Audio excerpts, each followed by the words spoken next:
MovieWeb.com. In 1975, rock was a man's world. You dogs will be lucky to get a gig singing in the shower. Go sell Girl Scout cookies. Until...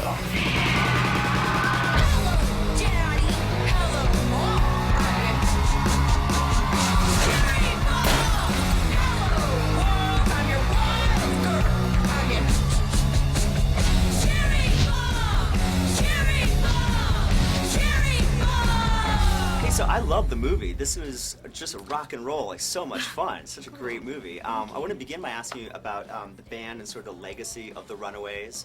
Obviously, they're an important group to women and to rock and roll, and so was that sort of what motivated you and made you want to be a part of this film? Yeah, I mean, definitely. I think also getting to play a real person was a big draw for me. I've never done that before, so I was really excited to do that. And I didn't really know a lot about the Runaways when I first read the script, so I was excited to kind of bring them to a new audience more that are my age. So. Awesome. Because they really were like the first all-girl band who played like aggressive rock music, and it's nice to know that they actually really did lay the groundwork, because it was a really tough fight, because it wasn't just fun and easy and rock and roll and like, you know, it was hard. Yeah.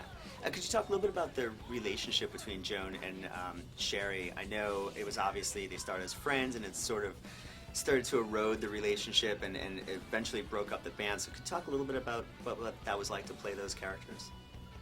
I didn't think that a disintegration of that relationship is what broke the band up at all. It was just a sort of wearing down of Cherie, and then the band actually didn't break up. It seems like they do in the movie, but the Runaways kept going for a little while, and you know, ultimately did. But I think what is really cool and triumphant about the movie is that you have two examples of like really driven people who know themselves very well, and or at least by the end, Cherie gets to, she sees that like she has to choose a different path, and Joan is, you know, on her own, and she's like, this is her life, this is like rock and roll is what she wants to do, and it really fuels her, and I think it's cool to see, like, be just as excited for someone who chose the less, you know, glamorous or successful, seemingly successful route.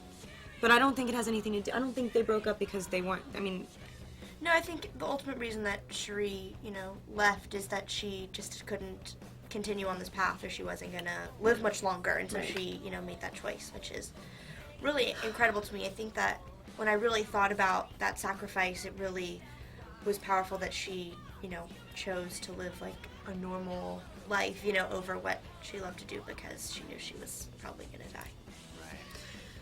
Well, and that's so serious.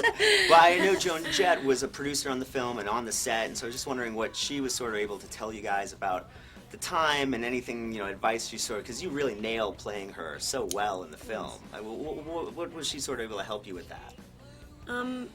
It was a help to just have her there, and to know that like if there was anything that needed to be said, she was going to say it, or anything that she needed to, I don't know, I mean, when you become friends with someone and then you know, you're telling their story, and you know that people are going to know them through you, because, I mean, that's an enormous, I mean, of course, like, it was awesome to have her there because she lived it, and she is that person, and you can look at a million pictures and look at a million videos, but you don't necessarily capture an essence. And so I'm glad she was there.